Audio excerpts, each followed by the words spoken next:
Mimi na wenzangu tumekuja hapa kuja kujiridhisha na kile tunachokisikia kwamba mpaka wetu uko shwari, shughuli zinaendelea, ushirikiano mzuri kati ya mamlaka za Kenya na Tanzania. Kwa hiyo kimsingi tulichokuja sisi ni kuhakikisha hicho tunachokisikia.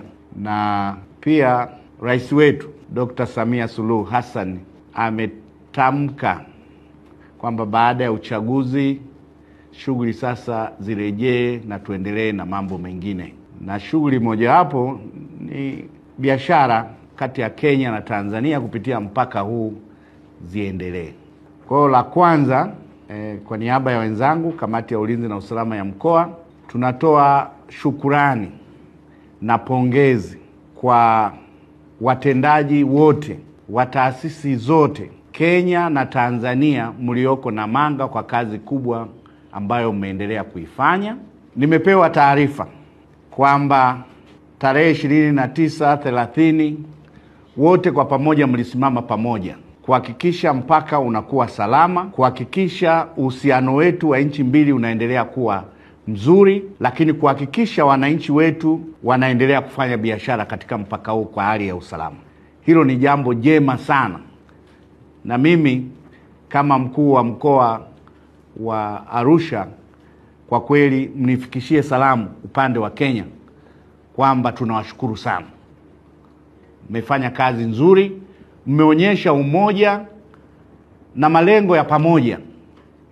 La pili ni umuhimu wa mpaka huu, ni umuhimu wa kituo hiki, kwamba ni muhimu kwa nchi zote mbili na kwa wananchi wa nchi zote mbili.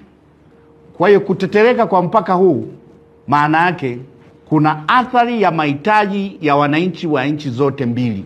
Kwa hiyo tunategemeana, tuendelee kuona umuhimu huo wa kuhakikisha kwamba mpaka huu muda wote unakuwa salama, tunaulinda wote kwa pamoja, tunafanya kazi kwa kubadilishana taarifa mbalimbali za kuendelea kuhakikisha mpaka unakuwa salama, kuhakikisha biashara kwa nchi zote mbili zinafanyika kwa watu wetu, lakini na taasisi zote za serikali.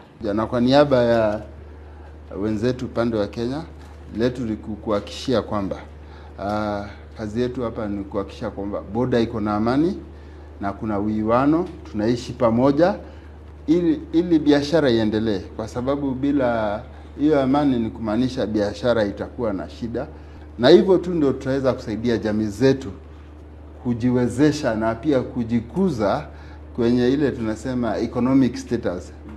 Langu tu ni kusema tu asante sana kwa kuja, na pia ukirudi kule waambie kwenye boda tunajaribu na tutaweza pia kusaidiana kwa information ili tuweze kuhakikisha kwamba we have a peaceful border, na pia the trade imerudi na all normalcy is resumed. Mkuu wa chuo cha Kilimanjaro Institute of Technology and Management kilichopo Mwenge jijini Dar es Salaam chenye ithibati na usajili wa NACTVET namba REG/ANE/029 anapenda kuwatangazia nafasi za masomo kwa ngazi ya diploma na certificate kwa muhula wa masomo utakaoanza Oktoba 2025 katika kozi za IT, Hotel and Tourism Management, Front Office, Business Administration, Accountancy, Procurement and Supply. Chuo kimebobea katika ufundishaji kwa njia ya vitendo na kimeweza kutoa wanafunzi wenye weledi. Wengi wameajiriwa ama kujiajiri, na kwa wale ambao wameamua kuendelea na degree wameweza kujiunga na vyuo vikuu bora hapa nchini na nje ya nchi. Pia kuna kozi fupi za computer application, graphic and design, video production pamoja na CCTV camera. Kwa maelezo zaidi piga simu namba 0717816034 au 0754864361. KITM, elimu na ujuzi kwa uchumi imara.